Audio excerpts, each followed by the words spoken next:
as this is the last one, let's make it fun. So without further ado, Marcus, could you introduce yourself, please? Sure. Hi, everybody. I'm Marcus from KlimaDAO. At KlimaDAO, we believe that climate change is the most urgent and pressing question of our generation, and we need climate action now. Yeah. So, I think the question is, how do we implement that? And I'm personally pretty convinced that political solutions are not going to be able to be implemented quickly enough or at a large enough scale to address the problem. So at KlimaDAO, we are trying to align economic incentives to encourage climate action using an existing market, the voluntary carbon market, to drive financing from people like us, frankly, who have money and want to make climate action happen, but maybe don't have the time or energy or skills to actually implement climate action ourselves. So there's an existing mechanism for coordinating this funding. It's called the voluntary carbon market, and we aim to scale that market from the current size of around $1 billion to ideally somewhere in the several $trillion range. We're doing that by creating liquidity, basically creating a market on chain using same DeFi primitives we've been talking about all day. I'm sure we'll get more chance to talk a little bit about how that works. Cool. Quick question for everyone. Who here believes in climate change? Who here wants to do something about it? Fuck yeah, thank you.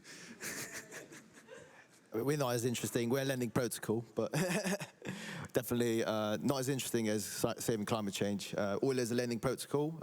We've improved on a lot of things that Compound and Aave have pioneered, including MEV-resistant liquidations, reactive interest rates, permissionless listing, all sorts of things that should make borrowing and lending a lot more palatable experience in DeFi. So we're not saving trees, unfortunately. So, but, We are also not saving trees at OasisApp, but we are also not using any Ponzinomics within OasisApp to do such a thing. So at Oasis, what we're doing, you can come to our website, and we're the most trusted place to deploy your capital into DeFi.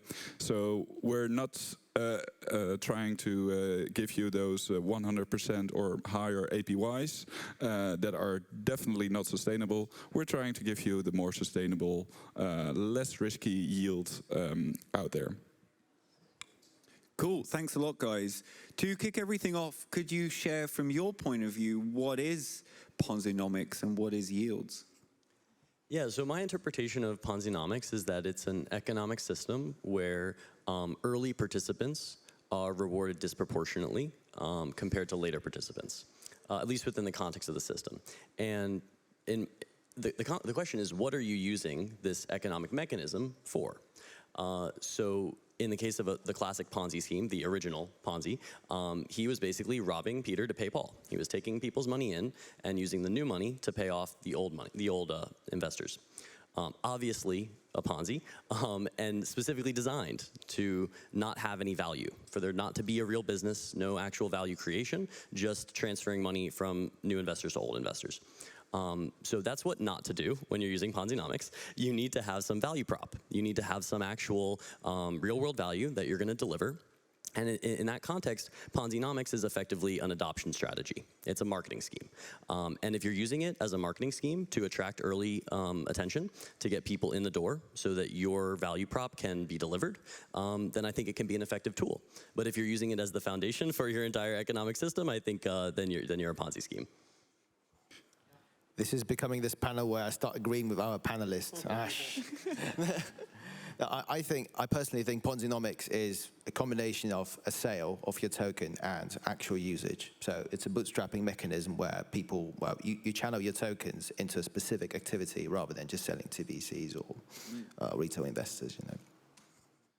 But if you're doing it in a way that is like really just buying or giving the profits to early investors only by attracting new users, so that the new users are actually paying out the exit liquidity for the initial investors, I think that's just a plain out Ponzi scheme. And like you see various DeFi protocols, I'm not going to name names here, that have, well, at least some very like similar mechanics to that. Yeah, so maybe can you expand on that? Because I was actually thinking about coming here in a T-shirt, not with just DAO it, but with the market cap of Klima. But to be fair, I decided that was a little bit too harsh. So what do you say to the people who had their money burned in Klima because they thought, oh, this is awesome, a sustainable way to promote climate change? Fucking hell. I have a few reactions to that. So I think on one hand, it might be helpful to clarify the different types of Ponzinomics that we see in DeFi. So the sort of classic Ponzi game that we saw deployed a lot in DeFi summer, for instance, was liquidity mining, right? Like pool 2 incentives, where you basically just print a token to incentivize people to provide liquidity is the traditional use case. And when those incentives run out, because your grant money is gone or because you've reached your max supply or whatever, the liquidity vanishes. And that is really structured pretty much like a Ponzi scheme, because at the end, if you haven't won yet, right, if you haven't taken your profits, then there won't be anyone to give you, like, there's literally going to be no US dollar stablecoin left in the pool for you to take and like have be your profits. You'll just have your shitcoin token, you know, with no use case. So that's the traditional approach to Ponzinomics that we've seen used historically.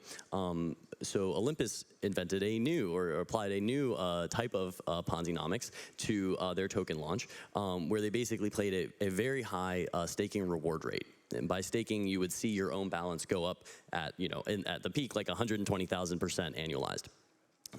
Which is obviously unsustainable. And I don't think anyone evaluating a protocol on its quantitative economic structure would think that that type of inflation is sustainable, but it's a very effective marketing tool.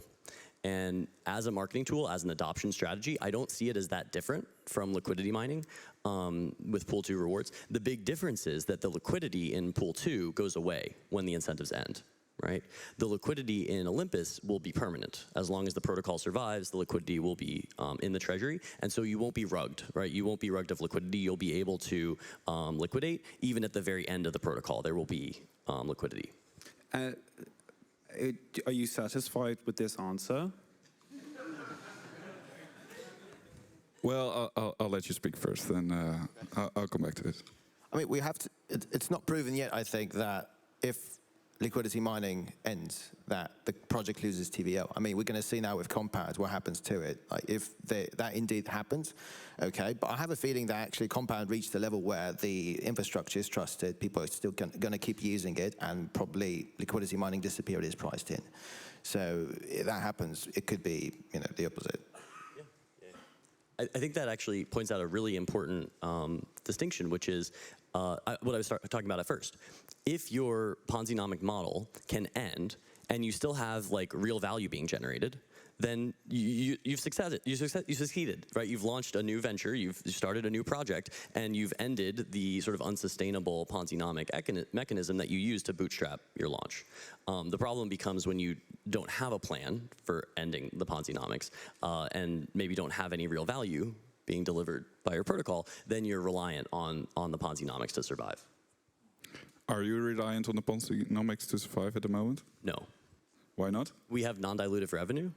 So KlimaDAO recently launched our retirement aggregator, which is a tool for anyone to be able to offset their carbon footprint using cryptocurrencies. And it provides a 1% aggregation fee directly into the treasury with no dilution. So there is basically a revenue source for the treasury.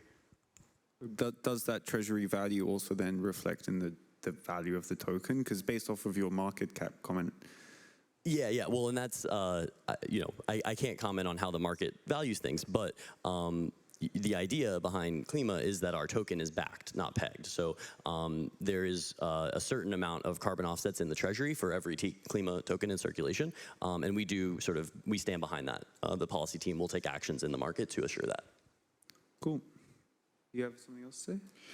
Yeah, just Briefly coming back to the ohm point, where you're saying, well, with this this ohm it's such a new innovation where you will always have some money left in the reserves. But when you have a supply that's I don't know, in one case for ohm it was also about 75 times or even higher their backing. So when you've got, for every dollar you're getting 1.5 cents back, I'm doubtful people will actually redeem it, or they would rather say, well, fuck it, I can't even buy a beer with my formerly $100. Yeah, and I would ask the same question. I think this is a good opportunity to kind of zoom out and look at Ponzinomics outside of the realm of cryptocurrencies, because these structures and mechanisms have been around for a long time. And in fact, in the United States, the Federal Reserve System is largely structured as a Ponzinomic game, where the member banks of the Federal Reserve System are able to access features of the system that are not accessible to individual holders of dollars.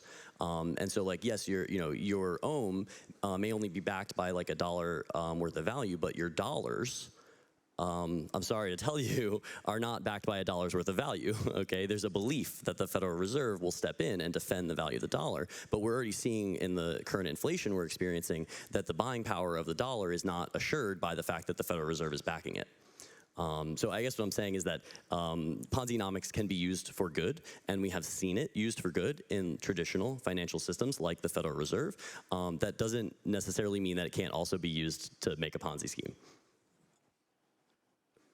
Yeah, sorry, but trying to compete with the Fed, especially here in a crypto crowd, I don't think you will make many fans with that, because like in traditional world, indeed there's a lot of inflation now, and people get basically taxed through this inflation, and it's an extra tax, but.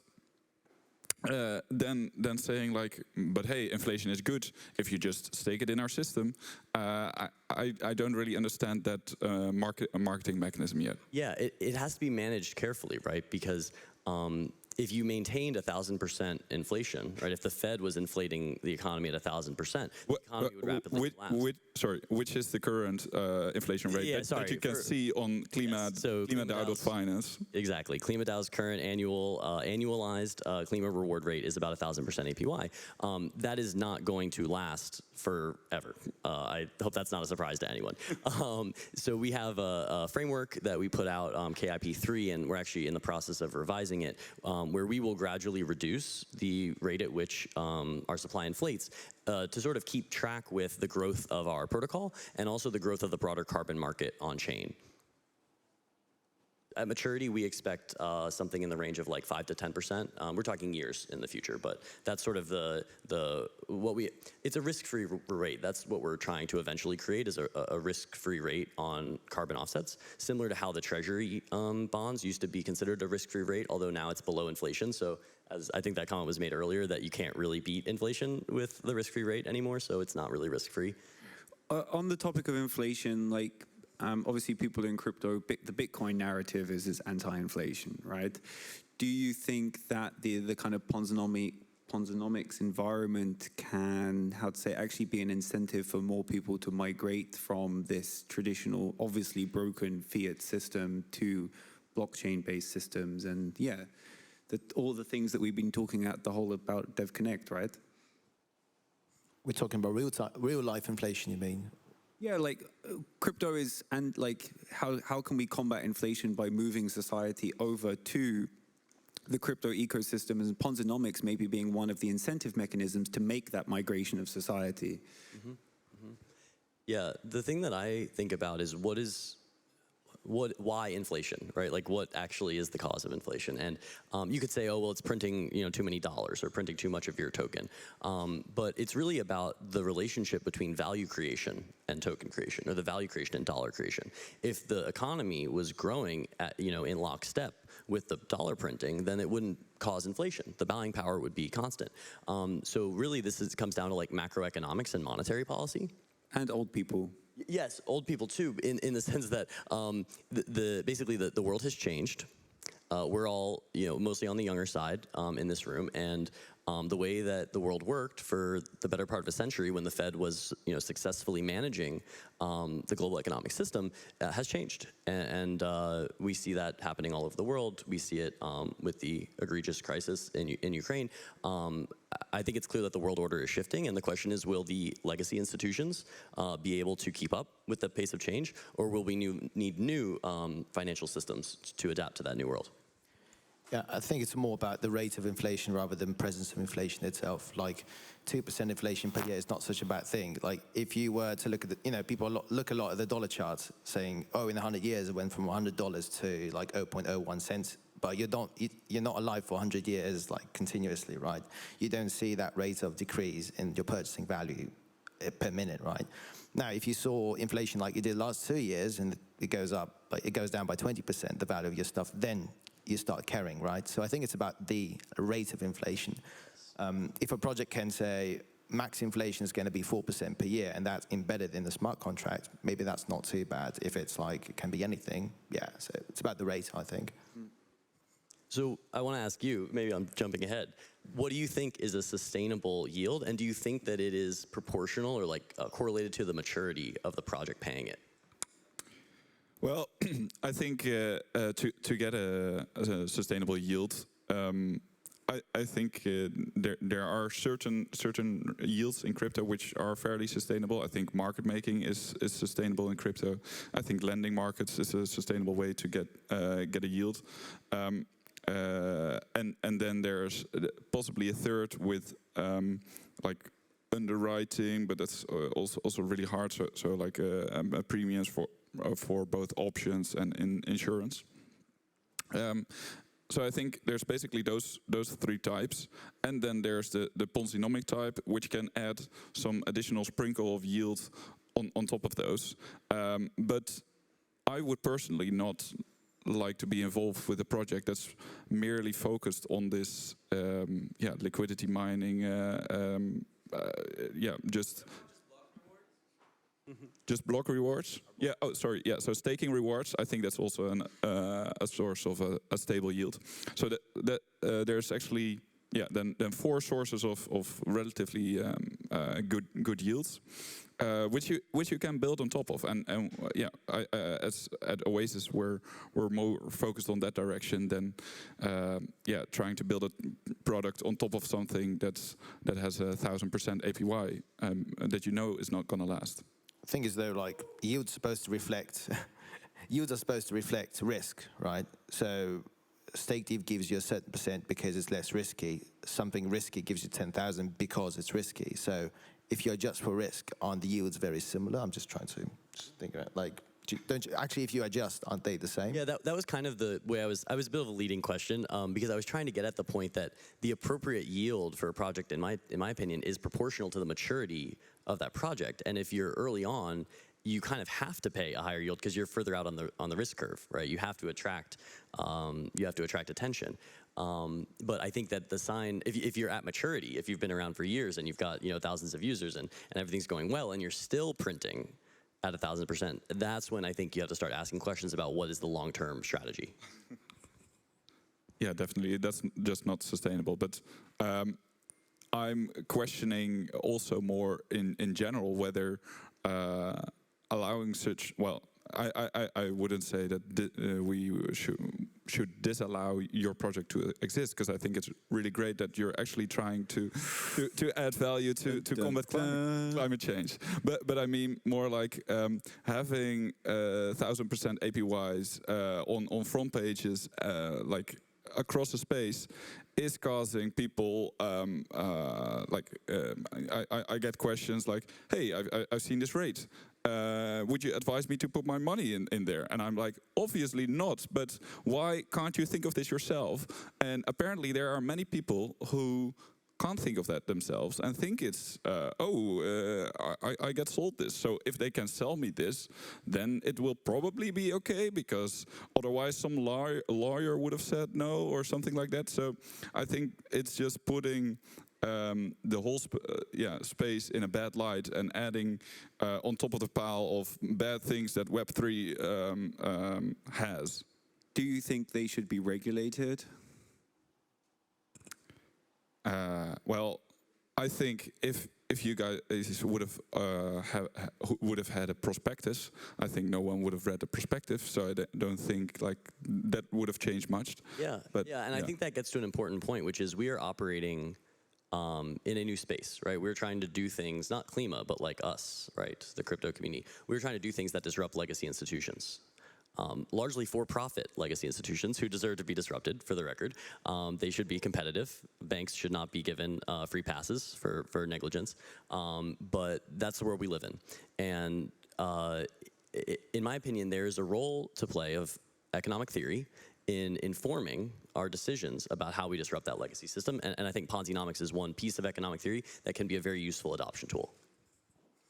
I also think that the market dynamic might change anyway. Like if you start looking at, if you see that a fixed income protocol start growing and you can actually lock in your yields and start to delta hedge your exposures, which I'm seeing now in the space, we might see in the 2 years that these rates will not even exist because you can immediately lock them in and hedge, right? So I suppose. So maybe that's just a short-term thing until people start locking these things in, find a way to lock them in, you know? Yeah, and if you had a protocol locking in 1,000% APY for a year, then I would be running as far as I can away from that protocol, right? Because, and this is where we come back to value creation, right? There are very few industries historically that have ever inflated their actual values at 1,000% annually, right? I mean, like, you know, microchips, like the CPUs processing may be one of the few that has had that kind of exponential growth in actual value creation, but it's obviously unsustainable. And that's where I think, in many ways, the 3-3 APY meme has kind of died in that I don't think that most people in crypto will fall for the like 100,000% APY the way that they might have once when Olympus first launched. Can I ask you, right, so you started with, let's say, 1,000 APYs. At what point do you know that you have to offer less? Like what? Yeah, okay, I can explain a little bit how, within the context of Klima, we think about our reward rate. So, as I said before, each Klima token is backed by carbon offsets, and our intrinsic value, the sort of backing value, is 1 ton of carbon offsets per 1 Klima. That means that we can never have more Klima than there are carbon offsets on chain. So there's a fundamental limit to the rate, to the amount that we can grow, and so we kind of look at that. Now the thing is, more carbon offsets can be brought on chain, but there has to be an incentive to do so. So that's one of our big initiatives right now, is driving demand for on-chain carbon, which will bring more of the off-chain supply on. But our growth is fundamentally limited by that supply. So we will have to lower our reward rate to avoid ending our runway before we hit that limit of the current supply. But is there some sort of a curve that kind of shows you what the issuance is going to be? Like what's the point where 1,000 becomes 5? Yeah, that's a very good question. And in fact, historically, the way that Olympus did this, for instance, is they published something called OIP 18, which is like a reward rate framework that lays out how the policy team will decide when the reward rate will be lowered. But it's more of a guidance and like a framework than it is a specific prediction or a specific commitment. And we have a similar one, but we've actually been adjusting it because the way Olympus does it is kind of simple, and we have a more complex system to manage. And as a person on the team, if you know when you're going to publish that, and if you know what kind of rates you're setting into it, you know the point that you personally would want to get out of the 3-3 and actually go to the -1 where you sell all your stake. This is an interesting point. So it depends on what game you're playing.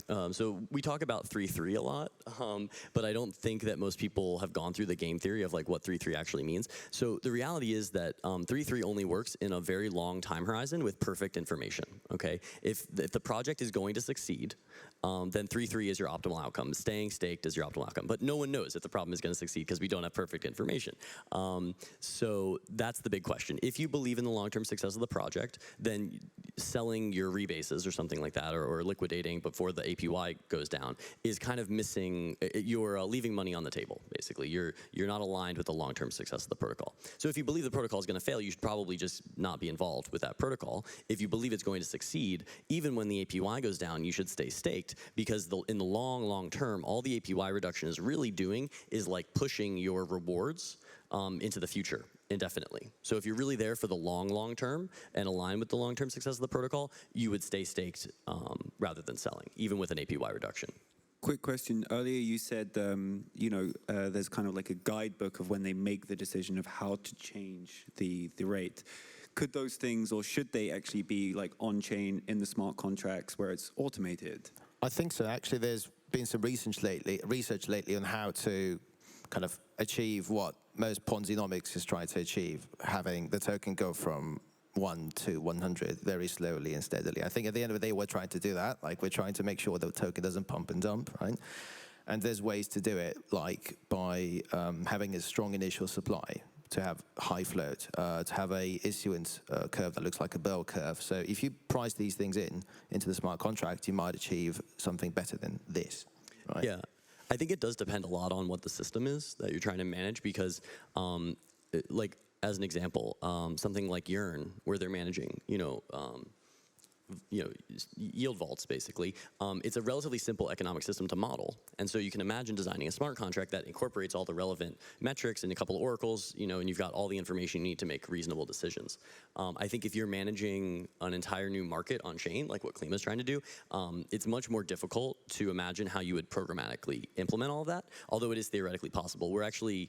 We're planning to implement like a manual version of a controller, kind of like a thermostat, where we'll have a set of metrics that we're going to make our decisions on, but still gated by like the humans doing some data analysis and like making sure that the numbers we're choosing are right. But eventually it would be really cool to sort of have that whole model be automatic and have everything go through a smart contract. It just, you need a sophisticated smart contract for a sophisticated system. If only we could look into the future. In general, though, I just want to say one thing is, guys, like, we're going to open up the audience questions, so please start upvoting and asking and all of that jazz, because I'm going to go from the top down. Cool. In general, though, I'm questioning a question for you both. I'm very curious because we're spending all these like brain power of really smart people. Like both Klima and Euler have really smart people on this like liquidity mining, and I'm just wondering, is it also possible without it? Like, do we need to spend all this time? I think it's possible, but you can look at Web 2 to see how that's working out. It's kind of cool to have a token in general, because I haven't seen in Web 2 where you launch and there's 2,000 people on Discord giving you feedback. Like, that doesn't happen in Web 2 because they know there's going to be a token, right? Same with yields. Like, when we launched, we didn't announce any liquidity mining whatsoever. We had 0 yields. No one's using it. No one knows about us. The moment we announced we're going to do some sort of liquidity mining, suddenly there's APYs going through the roof. People start liquidating, deposited, withdrawing. It's like, it's what you do to bootstrap activity initially and make your yield look good. And then you use that time to kind of to have a product that works, and once it's gone, it's gone. But in between, hopefully, you've used your time, wisely. It's about product market fit, which in startups is perfectly normal and is really the one important thing between life or death for a company. So. But sorry, you can answer also, but quickly to expand on that, I've seen multiple projects that have announced before that they would do liquidity mining, and then you see the TVL go through the roof, and then they've got their token, and then the TVL dwindles down again. I think actually it makes much more sense to just do an announcement that in some time in the future we might have some airdrop for users, and just never do it at all. Well, it's a form of it's like the token exists, it's just not claimable. That's how I see it, because you embed expectations into people's minds, and that means the token exists. It's just the part of the curve doesn't exist yet, but it will, So I think token exists. Like, it's a default. The token exists, even if it doesn't, Because imagine you have 2 projects, they are the same, almost the same, and one has a token, one hasn't. If you're a whale, are you going to use one of the former? Like, you're going to use the one that has a token because that's your opportunity cost. So that forces you now to have a token. And I think for that reason alone, it's not like we have a choice to have a token or not. We have to have a token because someone else is going to do it too, right? I want to move on to one final question, and then the audience questions, because there's some real big ones in there. If you're advising a DeFi project, would you recommend that they integrate Ponzinomics into their project, and if so, via what mechanisms? I think I know your answer, but no.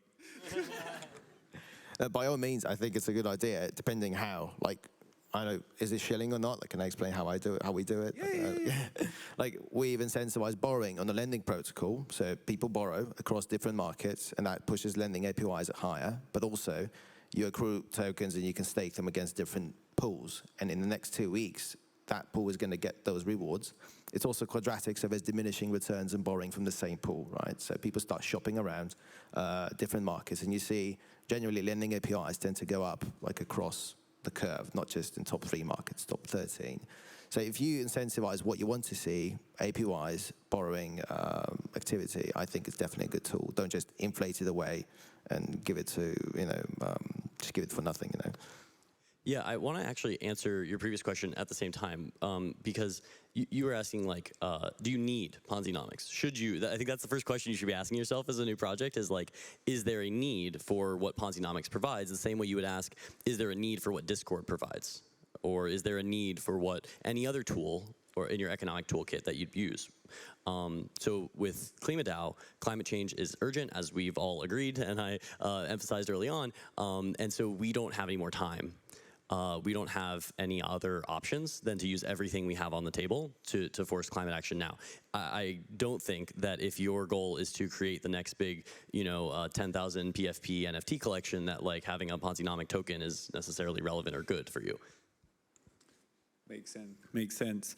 All right, going to go to the audience questions. I would like to remind you guys that this is being recorded before this, and also I want to make clear that this is their personal opinions and not representative of their organizations. I want to make that super important because I really want honest answers on this, because I think, yeah, it's important. This is the most upvotes I've seen in all my panels. Is Luna a Ponzi scheme? Anchor/UST. Starting off with the light topics, I see. We were talking about this earlier. You want to start? Well, I think so.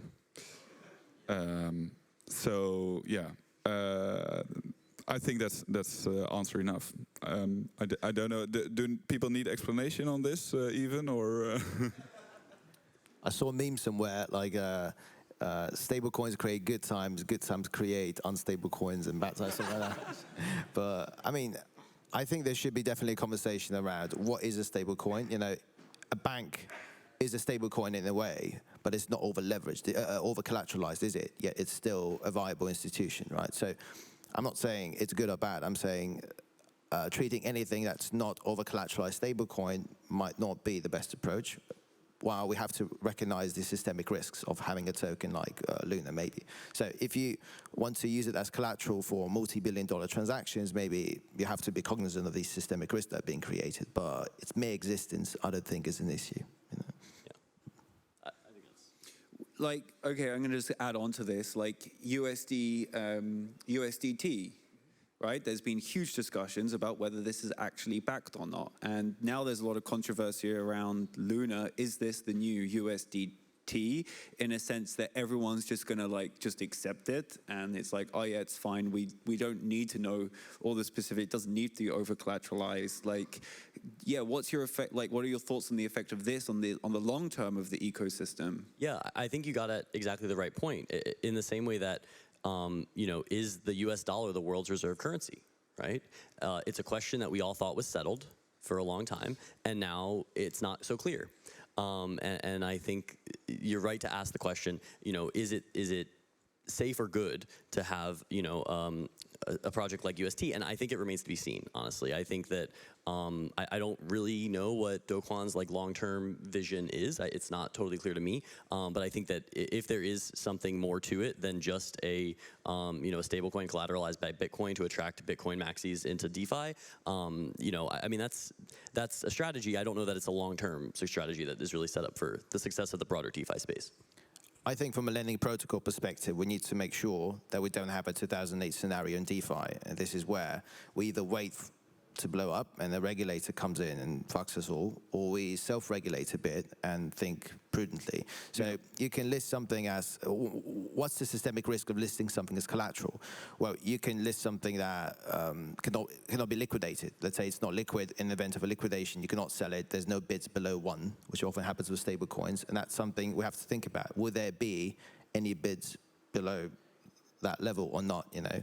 So in terms of actually listing something as collateral, I think this is where we have to think very carefully and only list the highest quality assets, which is why I'm of the opinion, like, there should be only like 5 assets that should be listed as collateral. Even if it's not a stable coin, it may be fine because there's probably some liquidity across the curve, the price curve, so you can get rid of that collateral. But with stable coins particularly, it's either one or it, you know, like there's no liquidation, right? So.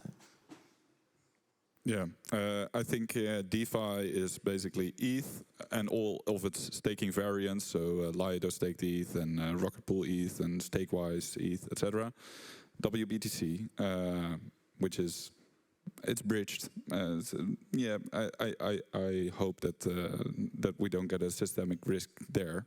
DAI and USDC. I think those are pretty much the 4 most important, and all the rest is just yeah, us in this room playing around and having some fun in DeFi. Magic internet money. Yes. Yeah, literally.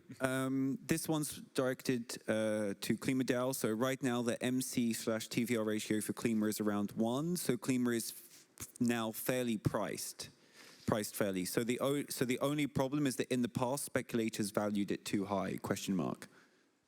I wouldn't say that's. Well, I would say that if you're looking at the price chart, that's probably your interpretation of the problem. I don't spend a lot of time looking at the price chart, honestly. What I would say is that in terms of fair market valuation, so if you're buying something at 300 times its intrinsic value, I think everyone can agree it's overvalued. If you're buying something at 1.2 times or 0.8 times, I think it's a little less clear what actual fair market value means, because there's risk in these assets. So, you know, like, should there be a premium priced in for the earliness of a project? Should there be a discount priced in for the maturity of a project? I think these are all important questions that, as an individual choosing how to allocate your money, you have to decide, do your own research. But yes, like, the whole idea of backing is that we can give some guidance to the market about what you should expect the fair value of, say, a Klima token to be. Yeah, that's fair. And I think there's one guy, Michael, I'm going to call you out because you're in a crowd. Michael's happy to expand because Michael says they're being way too nice. Klima is scamming users out of their money with the promise of false APYs and then donating this money to a good cause. Okay, I can. Yeah, it's the Big Short moment. Let's do this. Can we get the security in here, please? Okay. So obviously it was a little, I think I've been frustrated sitting here when you guys are talking about sustainable yields and comparing the yields on Klima to yields on blue chip protocols like Aave or et cetera. The tokens on these other protocols give you a % ownership in the protocol which is producing something of value, which would be the fees. For Klima, there's a circular logic where the tokens are being used to raise money for the treasury, but the tokens also represent the treasury. So the effective yields for Klima is actually 0 because all these tokens are being printed out of thin air, and it's actually less than 0 because there's a percentage that's been taken by the founders and by the treasury. So all of these APYs are complete false promise. It is an effective fundraising mechanism, but to me, it is just a misleading fundraising mechanism. There's no value to the actual users. Users would be better off donating their money directly to these projects that they care about instead of trying to earn a high APY. Okay, I think I understand your point. Thank you. Thank you. So I think it's important that we address this issue at 2 levels. So on one level, there's a question of what is Klima's real world goal? Like, what are we trying to affect in the real world? And at that level, I would push back a little on the idea that people should be donating directly to projects, because the voluntary carbon market is set up today to channel capital. It's just that the capital right now ends up all being sucked up by middlemen in the legacy market. So you're talking about, you know, 30% markups just to get your hands on the credits, because the broker who currently holds them won't sell them to you unless you pay a 30% markup. So we see there's a major market failure that we're trying to address. And the way we're trying to address it, I think, is what you're taking issue with rather than what we're trying to do. Is that fair? Okay. I agree. Like, I'm on board with the mission. It's just about the... Yes. Cool. Okay, good. So then the question is, how do we do it? And That's where I acknowledge a sort of grain of truth in your point, which is people were misled in the Olympus craze that went down in like October of November of last year, not understanding what staking rewards actually are, nor the presence of things like OIP18 and KIP3 that explicitly state these, these reward rates. They're not technically yields. I think that's your whole point, is they're not actually yields. They're basically inflation. They cannot last forever, and they will not last forever. And a responsible treasury management team, a responsible policy team managing an Olympus treasury will be very upfront about the fact that these reward rates must go down for the long-term success. First of all, point well taken on the first part. As far as talking about these rates lasting forever, I would argue that these rates actually don't exist right now, because in the price of an asset, right, it's a combination of the supply and the demand. So a lot of times people have used the volatility of crypto in general as a way to hide the returns. Like if the token just stays above a certain level, then even if it just stays at half its value now, in a month you'll make your money back. But with Klima, these APYs, like you say, like you admit, and I agree with you, I'm glad that we're on the same page, is that this is just pure inflation. And so absence of volatility in the crypto market, the yield would be zero. With volatility, it's obscured. You can rebut his point, and then we're going to... Cool. Yeah, we can move on. But I'm happy to talk to you later and go into more detail on this. So there is one point I will make that is different between Olympus and Klima, and it's really important to understand. The underlying asset is not priced in dollars, it's priced in carbon tons, right? So we're backing Klima with carbon, and that carbon can become more valuable over time. So there is a, basically, you can think of Klima as giving you exposure to the carbon offset market, not just as a slice of the treasury. Does that make sense? Thank you. I appreciate that. And thank you for also being respectful and not throwing your microphone at him. Yeah. On this point, though, I am really curious indeed at, okay, there is right now 5 million tons. How much is? So it's a lot more. It's almost 20 million total. Okay, so with the Ponzinomic game that you created, you got 20 million tons into the system.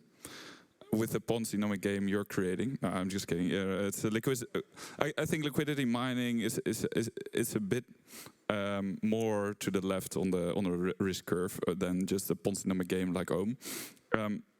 But you're what are you hoping to achieve? To see use it. What do you mean? Okay, we've seen 20 million tons in the system, and that stayed there, right? Other than the liquidity, there's a small amount that flows out and in, but yeah, most of the tonnage is held permanently in the treasury. Yeah. So then, after the liquidity program is finished on Euler, how does Euler look like? Hopefully it's used as the underlying cog for DeFi, for short selling, so for delta hedging, structured products, for integrations, for all sorts of things that are not related to liquidity mining. So hopefully after 1 year, even before that, the distribution of activity shifts from liquidity mining to something else, which is actually useful. Yeah, that is the key, right? Value creation. That's sort of the thing underlying all of this. Another question is, I'll just take one word, one project for this from each of you. Are there any top 100 projects that you would like to call out as Ponzi schemes? I don't want any debate, I just want a project. So it's a what? One project, right? Out of the top 100 projects, or it can be, yeah, I'm not fussed about that you would want to call out as a Ponzi scheme, as a true Ponzi scheme. I think the elephant in the room when you talk about Olympus forks is Wonderland time.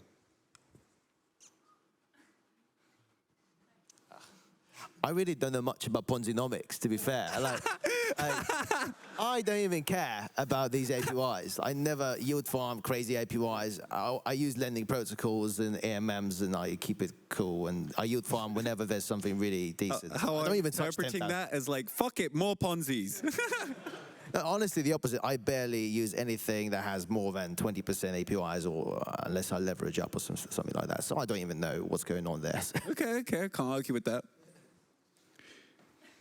I really hope to see like an audit of Tether that I would trust myself.